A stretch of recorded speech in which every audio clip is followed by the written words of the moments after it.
G'day and welcome to the Grow a Small Business Podcast. I'm your host, Troy Truen. Each week, we speak with an owner who has grown a business with 5 to 30 team members to something bigger. Diving into their numbers and unearthing the pain they've experienced, we explore what they did to overcome each barrier and what they would do differently from day one. Let's get into it. We'll have all the show notes and any resources mentioned in the cast on our website. Founded in 2010, to date they have processed over 2 billion in pays or 3.5 million payslips to charities and small businesses in New Zealand. From 7,000 in year one to now 2.7 million New Zealand dollars in annual sales, they are profitable and just paid their first dividend, one of the first social enterprises or businesses that have raised funds through equity crowdfunding in New Zealand to do so. Via their separate charitable trust, they have donated hundreds of thousands of dollars to communities in Dunedin, Wellington and Christchurch and have a genius way to pick the next grant recipients. They provide their services to registered charities for free, saving them more than $1 million over the decade. And if that wasn't social and purpose-driven enough, they are carbon positive. The business took off in 2013 when the first CEO started, adding 192 customers that year, 3,000 the following year, then since FY15 more than doubling every year. Christina started as CEO in 2015 and grew the business from 5 FTE to now 18.5. Have a board of 5 directors, all female. Funding has been through cash flow, a small overdraft, then in 2017 an equity crowdfund raising $500,000 and picking up 165 shareholders who are brand ambassadors. She believes the hardest thing in growing a small business is managing work-life balance. Advice Christina would give herself on day one is stay true to your vision. There is a lot of noise out there, so keep focused on your own track. Welcome everyone. Today I'm interviewing Christina Bellis from Thankyou Payroll in Wellington, New Zealand. Thanks for your time today, Christina. Kia ora. Let's tell the audience a bit how we know each other. I think it was when I was doing my research into crowdfunding with the New Zealand Whisky Collection that I worked with for 7 of the last 9 years, late 2018. We were looking at raising some money through a crowdfund, through Pledge Me, and we raised $700,000 in the end. And you were one of the case studies, I guess, that I caught up with and asked some questions, and we jumped on the phone. I think that's how we met. That is, yeah. And after that, you sent me a beautiful bottle of double wood New Zealand whiskey, which I am sipping away slowly at. It is still in my cupboard. Yeah. Good. Well, you might want to get another bottle soon because our really old stock's about to diminish in the next few years. That's 18 years old, 16 or 18 years, the one you'd have.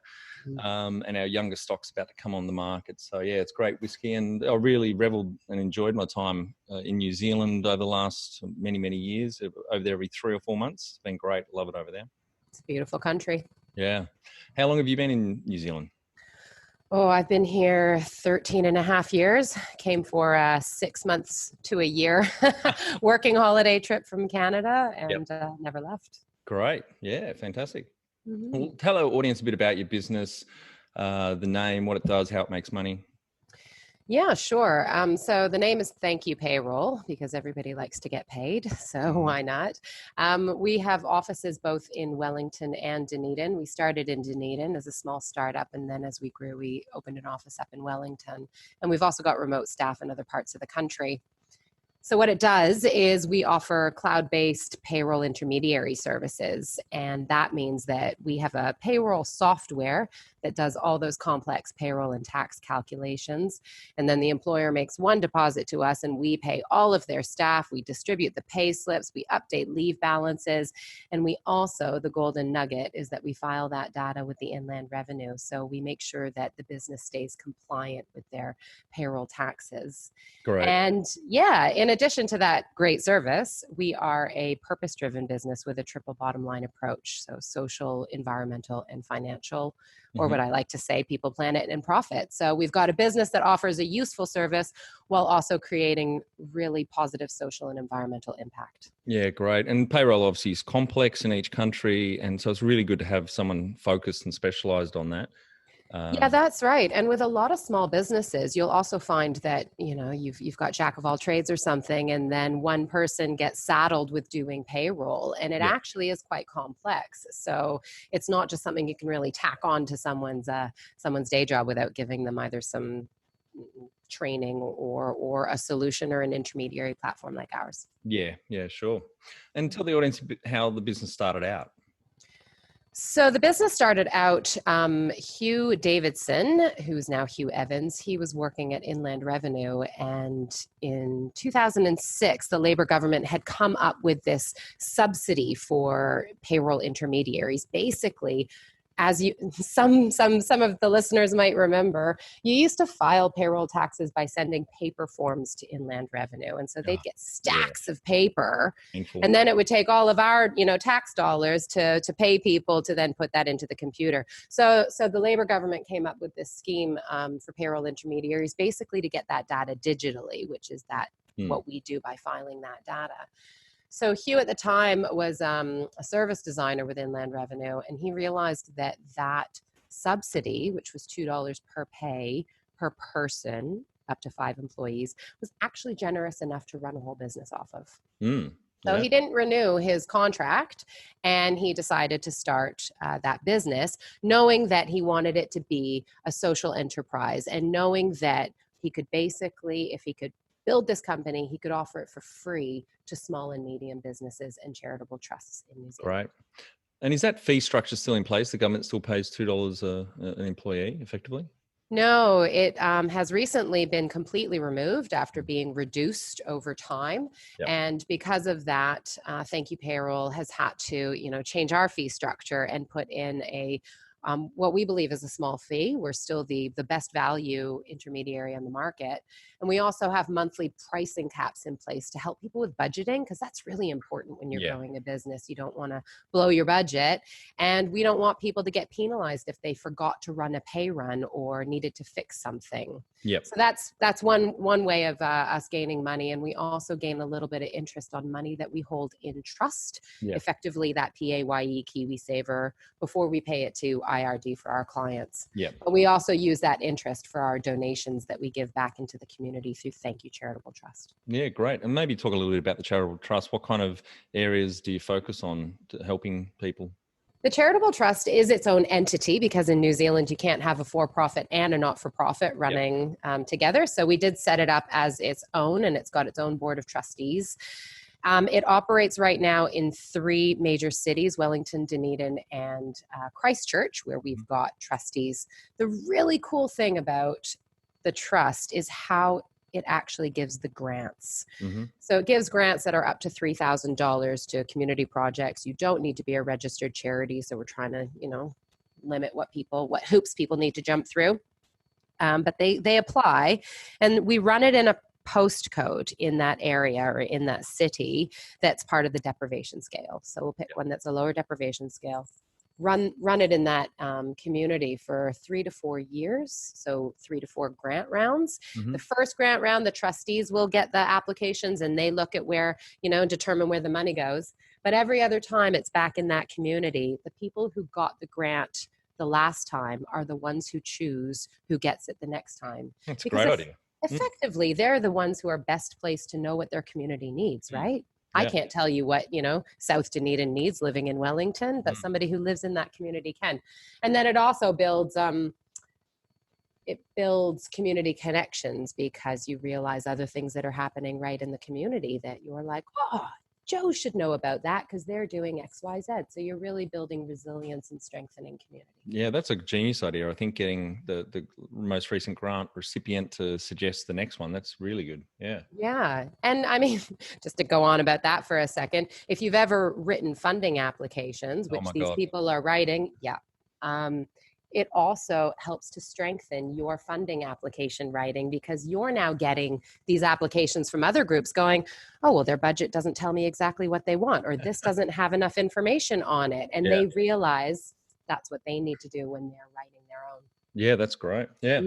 Well, back on Thankyou Payroll, do you have any key numbers you can share to illustrate the growth of the business over the now 14 years? Yeah, it's actually 10 years. It's our 10th birthday this month. Yep. Yeah, sure. Well, with any growing business, it was quite, dire the first few years, or struggle. Our first year in 2010, we had a 7K turnover. Yep. And 10 years on, we just finished a financial year with 2.7 million turnover. Wow, fantastic. That's great.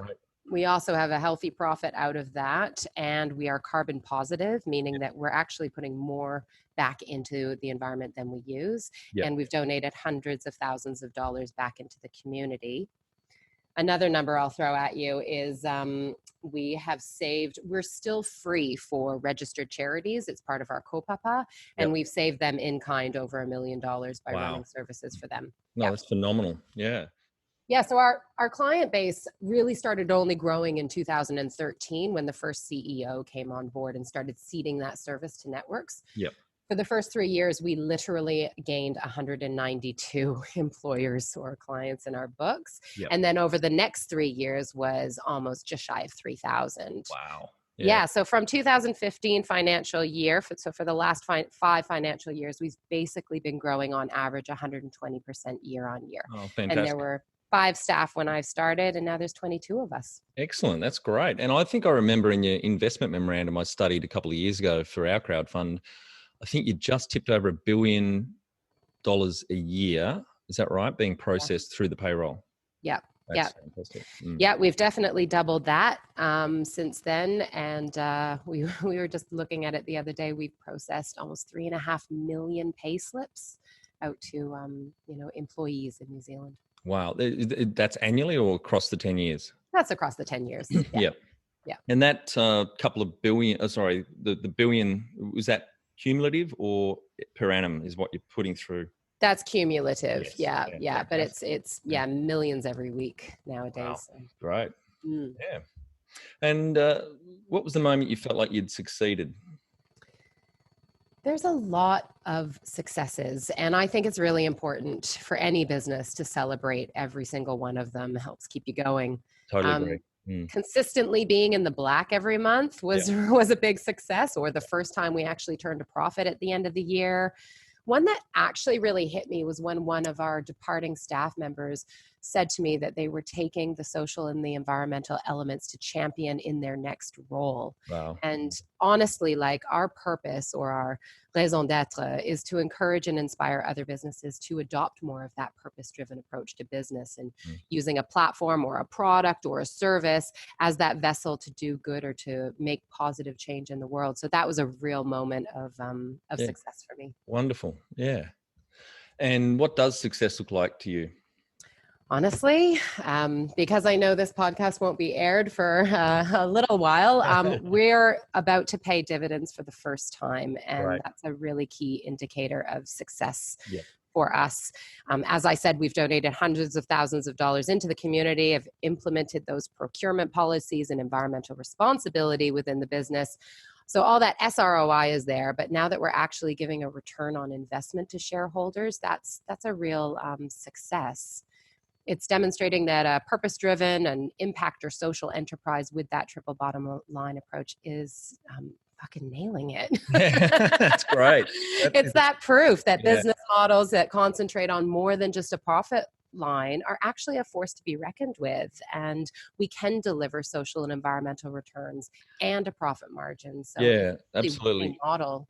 10 years ago, I left London about 10 years ago. I was there for 4 years, and we started up a social enterprise on the side of our IT support company, supporting the IT in the charity sector, and helping. Our goal there was to help young people get on the IT career ladder, basically, so they could get experience, because that's just chicken and egg. You need experience really to get in. So, so I studied that space quite a lot about 14 years ago, and it's very active in the UK, as you may be aware. I don't know if it was the birthplace of genuine social enterprise, but it was, a really great culture to be involved in and around. But not that many go on to, like most businesses, to succeed and let alone survive, but also achieve that financial return that you've spoken of. Yeah. Honestly, I think I'm going to go do some research, because we're announcing this to our shareholders next week, and going to do a good PR splash. But I think we're one of the first in New Zealand that's actually returned dividends, and definitely the first on the crowdfunding platform that's done an equity raise to return dividends. Yeah, well, congratulations. Thank you. Well, let's talk about the most stressful point in the journey so far for Thankyou Payroll. What do you think can you narrow it down to one? Yeah, good question. Narrowing it down. Anybody who started a stressful business, anyone who started a business knows it can be stressful. Yep. For me in our particular business, having a single point of failure was really hard and very stressful. And for anyone that doesn't, totally understand that, it means that you've got one person who is holding a lot of critical knowledge of how to do something or how something works, and it's not recorded or documented anywhere. Yep. And that's a really risky spot to be in. Yeah, if they get hit by a bus, then the business can go sideways, if not backwards, for a while. That's right. Yeah. That's right. And all that hard work and all that effort you've put in is basically obliterated overnight. So Yep. single points of failure, is something that I worked really, really hard to make sure that any two people knew how to do one task. Yeah, good. I was going to ask you, what did you do to kind of dismantle that risk? Yeah. Yeah, it took a long time because, I only have control over, as CEO, as most of the business, but I'm not a coder, and we have a tech platform. So that was the area that was the most risky for quite a while. Yeah. And it was until we got more people on board and really started, documenting it is where it starts to change. Yeah, great. And what area in business do you feel you've had to work on the most to add the greatest value?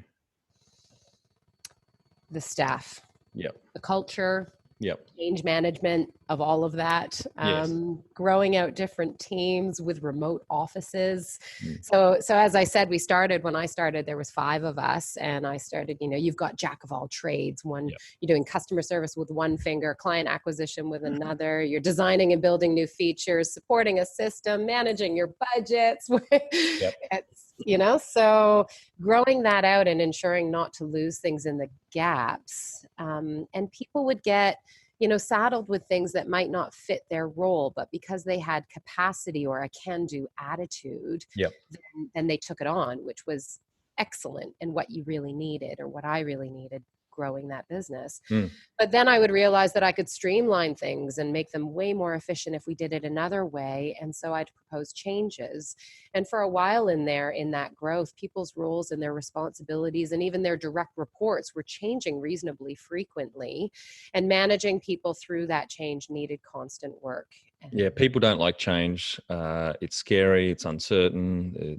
So when I ran a distillery over here, it was family owned and sold to 35 investors, including the biggest shareholder was an ASX listed company, and we had a lot of change that we put through the business in 2 years. There was a lot of stress, quite a few exits as well. It's challenging as the leader of the business and stressful as well, let alone on the rest of the business and the team. But unfortunately, it has to be done. Yeah, and you're carrying it all on your shoulders, and it can be lonely up there because you're responsible for all of it, and you want to keep people's spirits up. Growing that small business and managing issues through that small business can be exhausting. So keeping morale up and keeping people feeling enthusiastic and valued got a lot of my attention over that time. While also going out and trying to, find clients, stabilize the business, putting out fires. So And what have you enjoyed the least about managing the fast growth? Lack of sleep. So important. I learned too late. 8 hours a night. My God.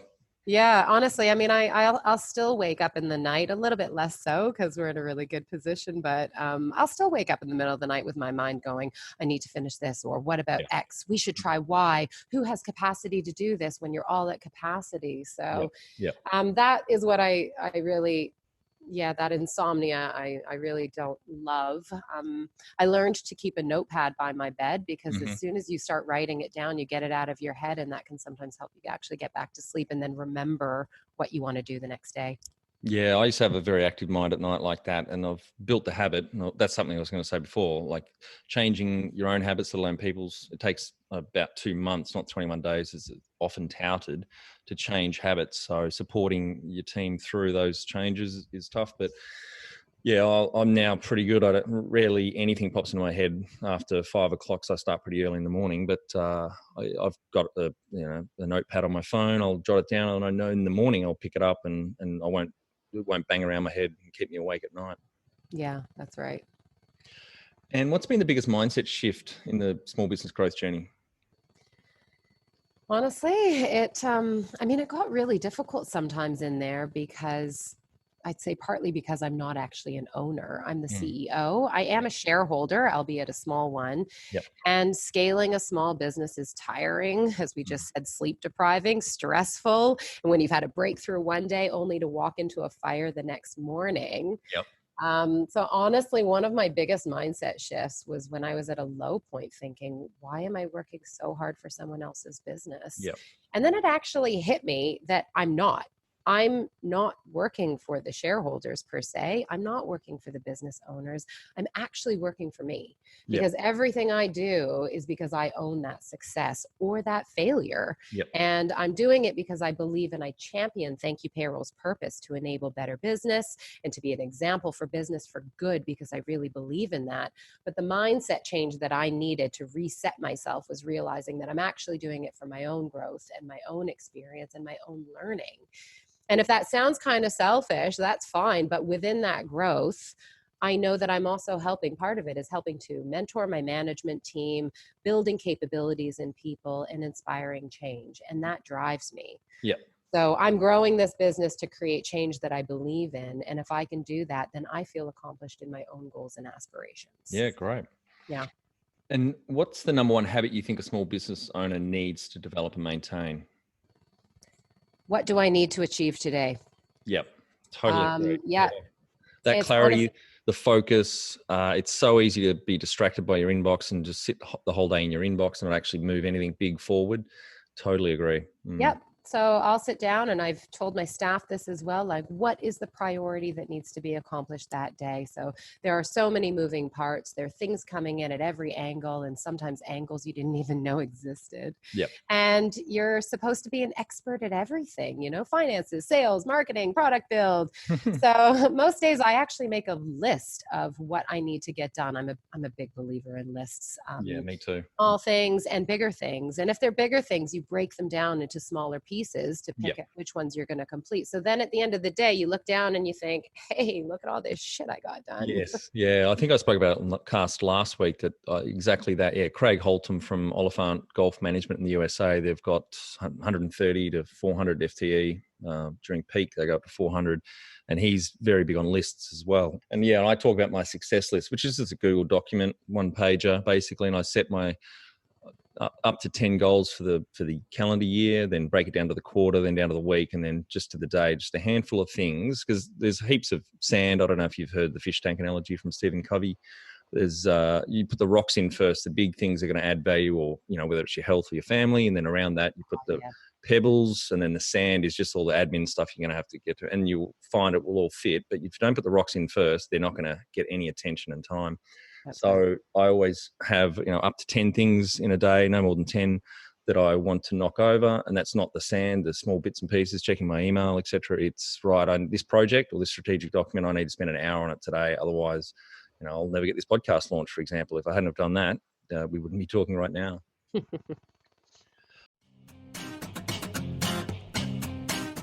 Jump over to growasmallbusiness.com and leave your details to get a short 2-minute email I send on Fridays to help small business owners like you become better leaders. I include some reading or professional development resources I've discovered in the last week. All right, can you talk about how you added people to the team, some wins, mistakes, and advice for those listening? Because this is a really important and tricky part of growing a business, I believe. It really is. In general, people are your biggest asset. They are your biggest resource, but they're also your biggest cost. Salaries are often, one of your top expenses. Yep. I generally have always chosen people who I think are going to fit the team and they're going to fit with the culture that I'm building and have an understanding of what we're building and where we're at. You can teach skills for the most part. But attitude is really important when you're growing a business and you need to hire enablers. I totally agree. What's one of my sayings in recruitment is I hire for attitude and aptitude. You get a smart person, they'll pick things up quickly, but probably more importantly is the attitude. If they're an asshole or just, they're not a team player or they're not a good cultural fit, they're not going to last very long and they can taint the team or, They can taint it. They can throw spanners in the works. Yep. They'll slow you down rather than actually, forging the pathway forward. Yeah. Yeah. Yeah, so people who are doers who are going to support each other, but you're growing. You're not always going to get it right. Yeah, You're that's just true. not. Yeah. And it shits me when I don't get it right because I think I've got a really good view of character choicing. But anyway, I don't always. And an example that I have is like I was saying earlier, some people sort of got saddled with responsibilities because you're growing. And I was building out teams in different departments, and it got big enough that I couldn't manage everybody anymore. You just can't. You need team leaders or someone to put in place. So one person fell into that role. Not that they really wanted it, but they knew that they were capable of doing it. Their motivation wasn't there. And after, a good year and a half in that role and a lot of conversations between me and them, it was not working Yeah. because they didn't have the motivation to do that. It wasn't what they wanted to be there for. And the amazing thing is, I'm really proud of this, that, there were some hard conversations, but they recognized that they still wanted to be with the company because they knew they just liked what we were doing and wanted to be an enabler, but didn't want to be in that position. So they stepped down and they stayed with us and they let another person become That's the great. That shows a lot of humility and a great ego in check, and obviously the passion and alignment with purpose. So that's, yeah, and well done on supporting that change as well. Mm. Yeah, yeah. It feels hard sometimes when you're going through it. I'm absolutely honest. Before I have these conversations, nobody likes confrontation. No. Nobody does. Mm. And you have to do it as a leader or as a business owner. Yeah. And I'll stress out about it. And then you sit down. And I am quite an empathetic leader. And so I'll try and talk to them. And then you come out of it going, shit, that went way better than I thought it was going to. Because you build Yeah. it up in your head as something really like horrible. And Yeah. then people get it. As long as you're honest and open and transparent, then they'll be the same with you.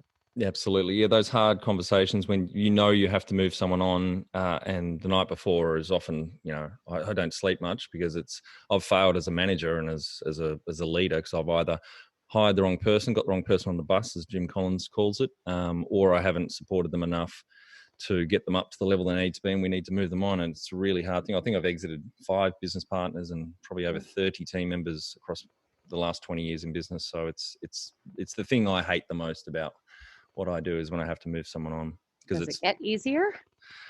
I'm getting better at it because I haven't Okay. done it for a while. So I think I'm getting better. I'm going upstream to more of the recruitment and really honed in on that in the last 5 or 10 years on becoming a better manager for a start, but also recruitment particularly. It's everyone rushes it. A lot of people rush it, and it's such an important thing to vet the right people onto your bus. And so that's what I've been swatting up in the last 5 or so years. Yeah, we've actually we're just about to hire another senior developer. And I said to my CTO today, I was like, okay, we've got to go ahead, because we've been on a hiring freeze with COVID-19 and all of that. Yeah. And I said, this is a really critical role. You know how critical this is. So you Just don't suck actually it up. need, well, yeah, kind of like that. And I was like, all right, so what do you need to think about? And they're like, right, I need to think exactly where we need them to do, what what kind of skills they, all of that stuff, rather than just going out there and being like, you. Yeah, exactly. Yeah. Yeah. Yeah. What are they going to be doing? And then hire for that. Yeah. Yes. Yeah, that's right. Getting back to the job description, and being very clear on that and the And your strengths they. roadmap. Yeah. Yeah. What you're trying to achieve and what you really need, what you're missing in order to help you achieve that. Yeah. What are some of the things you recommend building a sustainable and kick-ass culture to help with the growth? Being transparent on the big picture, Yeah. I would say is a really big one. I will take credit that I've built really great culture at Thankyou Payroll, having grown, and that's really tricky when you're growing. I don't want to undermine how difficult it can be with a small group of people, and all of a sudden, as you know, when we did that capital raise, we went from, I think there was 8 of us to 18 or something, like very quick Yep. growth, managing a lot of personalities and a lot of new people you've got to be very considerate of that. Being transparent on the big picture is something I've always championed. If people understand that big picture, what you're trying to do, and how their part is integral to achieving it, you're going to get way more buy-in towards that growth. Because Absolutely. they'll be able to see how their achievement has actual real weight. Yeah, definitely. And that comes down to communication as the leader. You've got to be on the ball with communication, clear, professional, and a good cadence, frequent communication. Someone said to me the other day in one of the podcasts, I think it was Christopher Stenhouse from Switch Media, said, we think we're communicating enough and we just are never communicating anywhere near enough to our team. Yeah, we think we over communicate, but it's always our, the thorn in our side. We're like, damn it, we missed that communication. But I've got an open door policy, no matter how busy I am, and ensuring that people know that there's an outlet for them to be heard and that their contributions are actually valuable, even if you can't or you're not going to implement them, that they know that those ideas are worth exploring or worth sharing. And the other thing about kick-ass culture is feedback.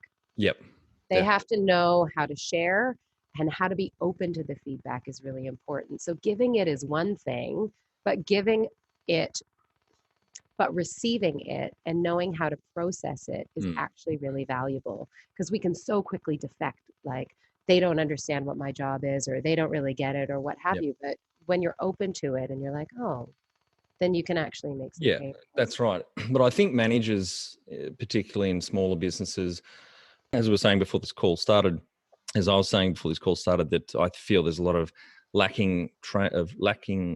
there's a lack of training material for managers in companies. And one of the sayings I have is feedback is not a dirty word. And by that, I mean, as a manager, you need to focus as much on positive feedback as negative, because you want your direct report to become used to, when they hear the word feedback, they don't automatically recoil or get worried. It is just feedback. It's often positive. Sometimes it'll be adjusting or negative feedback, as Mark and Mike talk at manager tools. And it's so important. If you don't give them constant feedback, they think they're doing a great job. You don't. You get pissed off, frustrated, angry, and then, can lash out and say exactly what you're thinking at the time, which is not always ideal. That's right. I think, though, something that I have learned a lot over the last couple of years is around being curious and asking questions. So as you said, if you give feedback and you're like, oh no, actually, we can be so quick, especially as leaders or as the business owner with the vision, holding the vision, going, no, you need to do it like this, because you can see that that's the most efficient way, or you think it is. You're better off to lead them there with their own thoughts and words. Yeah. And it's actually really hard for me, because I'm a doer and I'm a problem solver, and you're busy. So if they're like, hey, should I do this? It's easy to say, no, do it like this. I'm even more cursed because I'm a bloke. So in my relationships in the past, if my partner's having an issue, they just want me to listen, and I go, well, just do this.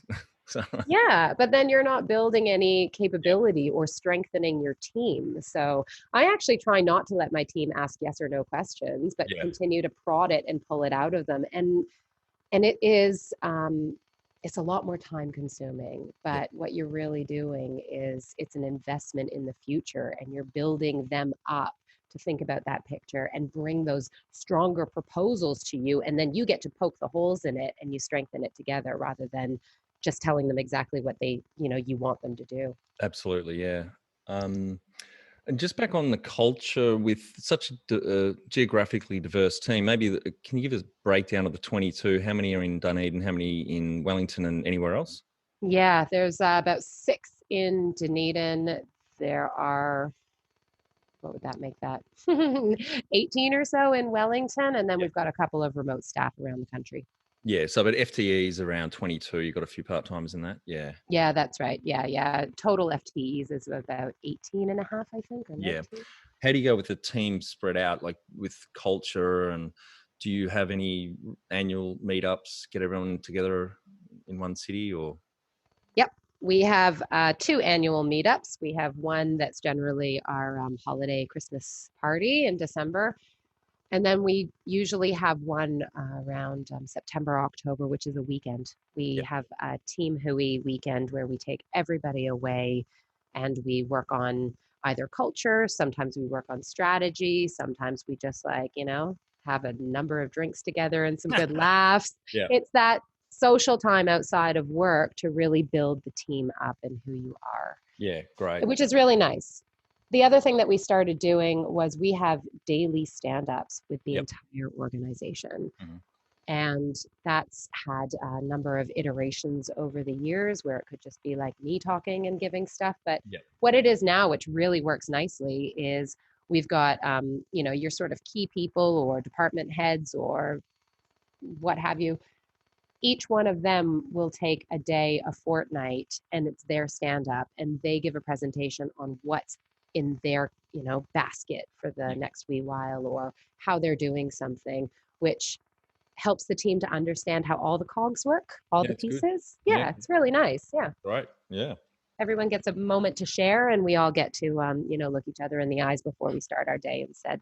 And with 18 and a half FTE, with the bit over 24 or so team members all up, how long does those daily sessions take? 20 minutes. 20 minutes. Great. Yep. Fantastic. Yeah, Yep. minute each, pretty much. Oh, not everybody gets a chance to say something. Right. Yep. It's one person will hold, 15 minutes and then we have 5 minutes to say anything, any questions or any. Got it.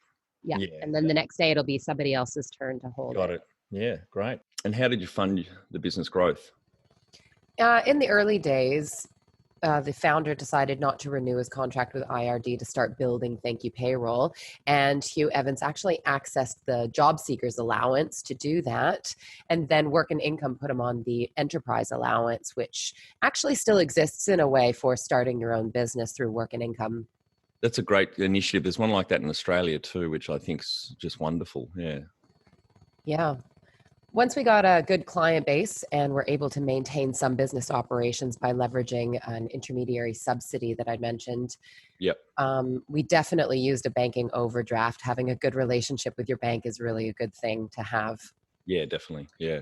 So we were on an upwards trajectory, just out of the red every month. And then the government announced changes to legislation, which was this big thing called payday filing, and the subsidy was being removed. This presented a really great opportunity for us to gain clients that would find this new legislation quite cumbersome, but we needed capital to invest in the business to meet those changes. Yep. So in 2017, we embarked on a capital raise and we explored different options for this, VC, angel investors, and we actually ended up settling on equity crowdfunding through a Pledge Me platform here in New Zealand. Actually, yeah, that's Australia too. Oh, sorry, they're in Australia. Pledge Me, yeah, they jumped the ditch and started up in Australia. Yeah, I've spoken with Anna, and because we did our crowdfund, Tam was our point person on that. But I haven't met Anna yet, but I've asked her to come on the cast. I know she moved to Brisbane, I think, to launch in Australia. And yeah, we were really happy with the Pledge Me guys. I'm really interested to hear your journey on the crowdfunding, because I think it was 2014, New Zealand, very progressive government on a lot of areas, but they passed, or one of the laws I heard, they passed drone laws. Like Domino Pizzas were testing delivering pizzas in New Zealand like 4 years ago. It's phenomenal. But they passed laws, I think it was 2014, for equity crowdfunding to be able to happen. Obviously, pre-sales crowdfunding like Possible and Kickstarter was around for years before that. And in the UK, probably the most successful crowdfund investment in the world is the Brewdog guys. They've done really well. But when we were looking at raising capital as well for New Zealand whiskey, we were just impressed with the stage of growth of crowdfunding in New Zealand, because it only came into Australia, I think, 2.5 years ago. So maybe talk a little bit about that, how you found that process and how many shareholders you picked up and what kind of level of capital. We settled on doing an equity crowdfunding mainly for a really good reason, because we figured we'd give our community that opportunity to invest in the purpose-driven business, and we made it accessible. And it was also really good use of a marketing opportunity if you're going out with this big splash that you don't get with doing an angel investor or, closed doors sort of sales. We gained 165 new shareholders and we raised just shy of $500,000. Right. Which is exactly what we were going for. Yeah. Yeah. So that's about 2.5 to 2,700 average investment. That's a good level. I think we're around the 1,800 at New Zealand. And I met with the Parrot Dog guys also in Wellington. I don't know if you know them, the three Matts, but I met with Dan when I was doing my research. They were another case study that I went and studied and spoke with, like yourself. And I asked Dan straight away. They picked up 800 shareholders. They raised their $2 million in 43 hours, which was phenomenal. I think that was 2016. They went back a year and a half later, got another 1.2 million. And I asked Dan, aren't those shareholders a pain in the ass? 800 shareholders. And he said, no, it's a new sales channel for us. They're coming into the tap room, buying takeaway beers. At that point, the bar wasn't open. And he said, it's phenomenal. And there's not much noise coming from the shareholders if you keep them informed, the quarterly newsletter. And they have their AGM, which he said was actually cash flow positive for them because it was a bit of a big piss up and a lot of fun. Yeah. Yeah, and he hits the mark there. It is a whole bunch of champions of your business, because if you do well, then they do well. So they're going to go out and tell people about this business for them to be involved in. Yeah, brand ambassadors, yeah. Yeah, that's right. We're the first equity crowdfunding in New Zealand to actually be paying dividends back. So we're pretty proud of that fact. It really shows that these new platforms can work really well for businesses. Yeah, great. Well done. Yeah. Thank you. Yeah, we're excited. Any other advice you'd give if someone's considering crowdfunding with equity, selling off some equity, like out of interest, actually, kind of what were the packages for voting shares to be, was there a level that they had to invest to get voting rights? Yeah, there was. We tried to make it really accessible to our community. So your minimum buy-in was $500. Yep. And we've got a lot of shareholders that bought in at $500 just basically to help. To get voting rights, you actually needed to put in a good chunk of change. So it was 50 grand or above to get voting rights. Yeah. So all shareholders have voting rights to a degree if you're closing the business or those very particular instances, but on things like getting an audit every year or such and such, then you have to have a certain amount of skin in the game. Yeah, I think we took your lead from that because ours was 40,000 at New Zealand Whiskey to get voting rights. Yeah, so yeah, definitely. Yeah, and I mean our shareholders are great. Much like Parrot Dog, I don't hear from them all that often. I do quarterly updates to them. We have our AGM next week, which not even a lot of them show up to. Some of them get minutes afterwards, but it's they're just quietly championing us in the background. And pre-COVID, were you having your AGMs in person? Yes. We've always offered it in 3 different mediums, basically. Well, actually, we've always offered to have people join our office in person in Dunedin or our office in person in Wellington, and have always offered an online platform. Great. Yeah. Because I remember I met with Liz from Osho Chocolate in Dunedin just before they did their raise, and I watched it obviously, and they set the new record. They got their $2 million because that's the annual cap you can raise in New Zealand. It's $2 million. They raised theirs in 27 hours, I think. But they picked up 3,000 shareholders because their minimum investment was $50, I think. Yep. And they also have a social bent as well. And they're one of our clients. We love them. Yes. Yeah. I said to Liz, fucking hell, you're going to have to hire the town hall to have your AGM. She said, literally, we've been looking into that. But even before, that was a couple of years ago. So before COVID, they were also looking at, to make it practical, we're going to have the online component as well. Yeah. I think Yeasty Boys holds the record for equity crowdfund in New Zealand. They sold their shares. They were one of the first ones that did it. And sold, what was it, like $1 million in 30 minutes? Wow. Yeah. Wow. It was unbelievable. I'm surprised it didn't crash Pledge Me system. Yeah. They were one of the first for sure. And another one I studied was a medical cannabis company on the North Island on the East Coast. They did a road trip, which is what we learnt from, and we did that as well. And they got $1.2 million pledged in that week road trip before the campaign actually opened. And then they raised their last 800 grand, I think, in something like 28 minutes. Which was just phenomenal. Yeah. We did a road trip as well. I think that's really important if you're starting something like this, to sort of seed that, not just excitement, but also to answer questions ahead of the actual fundraise or capital raise or, crowdfunding opening, because you want to start with a good bang. And so you've got people already lined up to pledge, which is exciting. Yeah, great. We also made little videos. We got some of our investors to make little videos for us as to why they wanted to invest with us or why they chose to invest with us. So doing that marketing is really important. Yeah, that's a great idea to get potential pledges in on the marketing. That's a great idea. Yeah. Any other advice you'd give anyone for businesses thinking of using crowdfunding as a way to grow? You need to build into your crowdfund the cost of doing the crowdfund. Yes. That's really, don't underestimate how much it will, don't underestimate how much it will cost you with your marketing, with making a video, with the PR, all of those sorts of little components. So make sure you don't want to skimp on that either. It's like any part of marketing in business, it's an investment and you don't want to go short. You want to have a professional, polished campaign. Yeah, that's right. Yes. You look professional, you look successful, you will be successful. Yep. Yeah, great. Any other funding avenues you use, like government grants? We haven't accessed any government grants yet. I have had chats with Callahan Innovation. The main one that we've used actually is with the Regional Business Network, REDA, and they offer capability vouchers, 50% they will pay. So I've accessed that a lot for training for a lot of my staff or for marketing campaigns. Yep. And then there's always the original family and friends that you knock on their doors and they help to kickstart the business right from the beginning. The 3 Fs, friends, families, and fools. Yeah. That's right. And with the crowdfund, just before the crowdfund, did you take any other private investment? Often it is common to let private investors in just before the crowdfund goes to the market. No, we didn't. No. Yep. I did have some conversations with, there's the angel investors groups around, but it was more in the lead up investigating which avenue we wanted to go. Yeah. And then they knew that it was there if they wanted to actually join the equity crowdfund.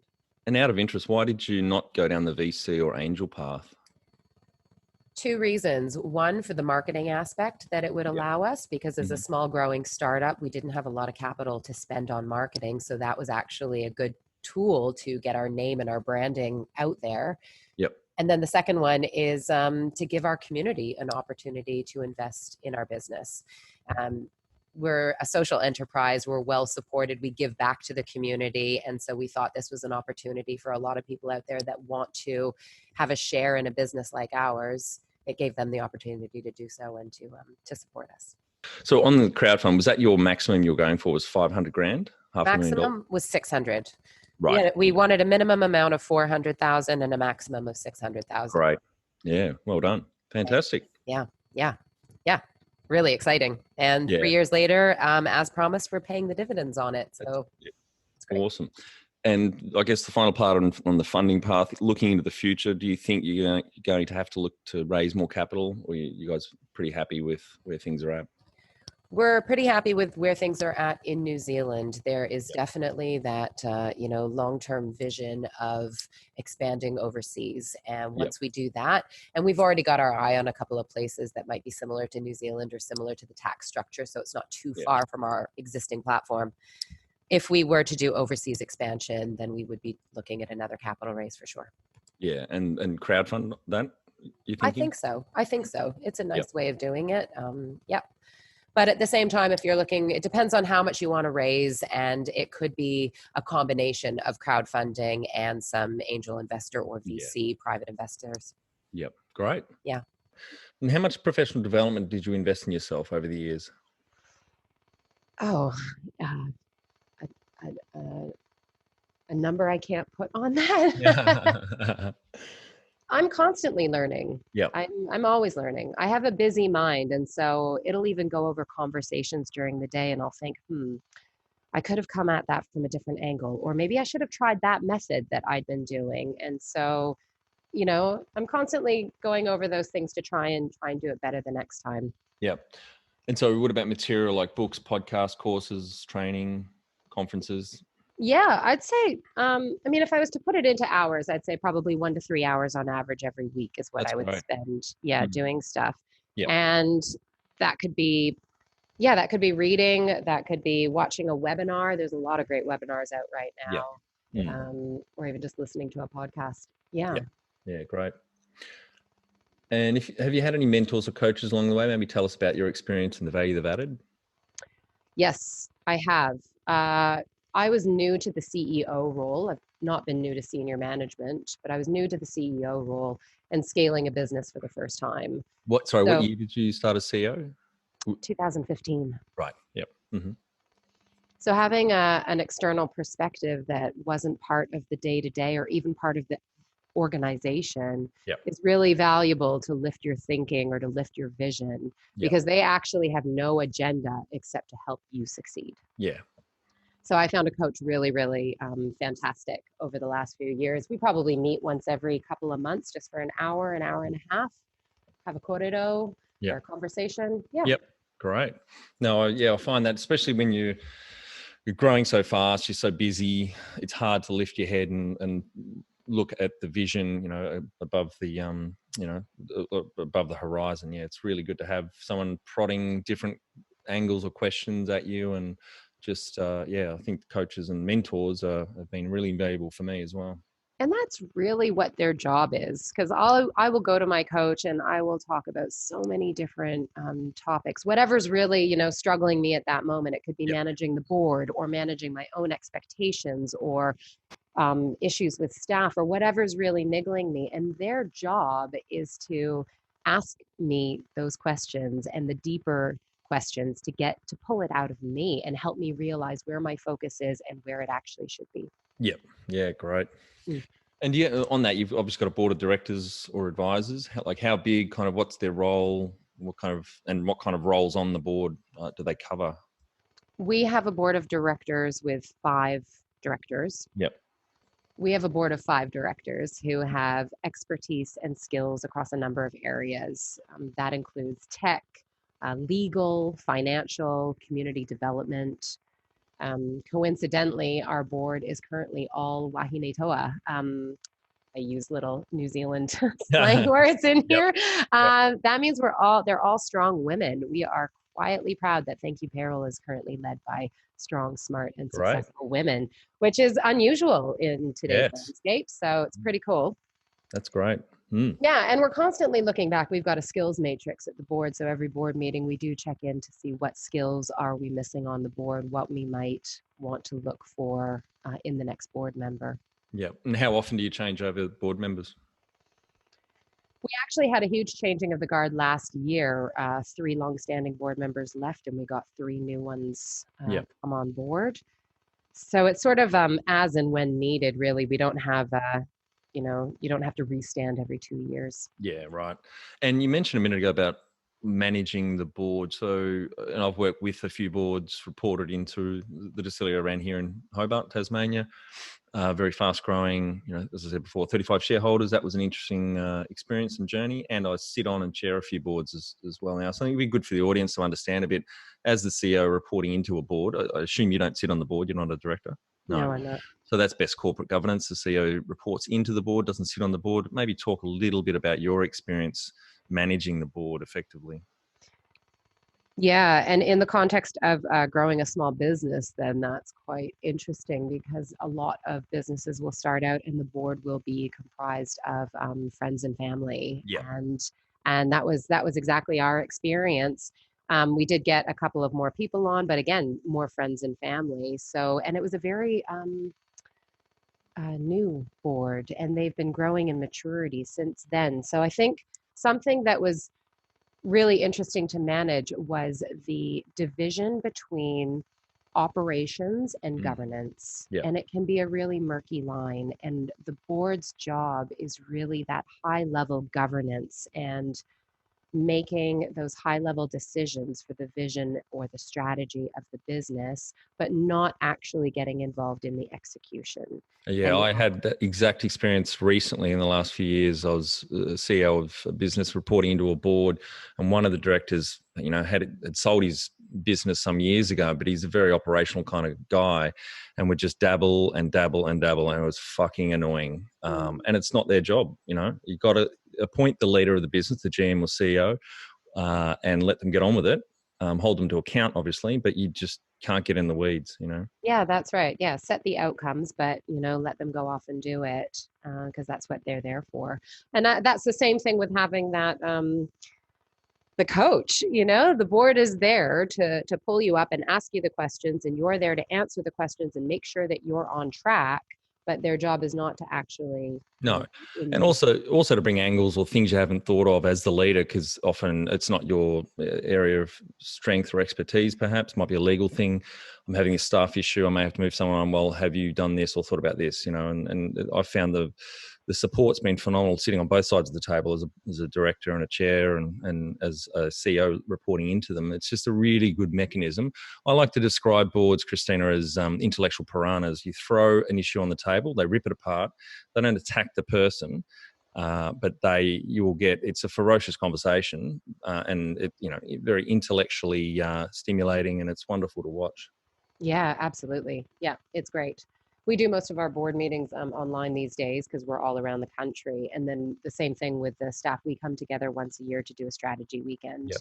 usually at the end of August. And does the board meet monthly, 11 times a year?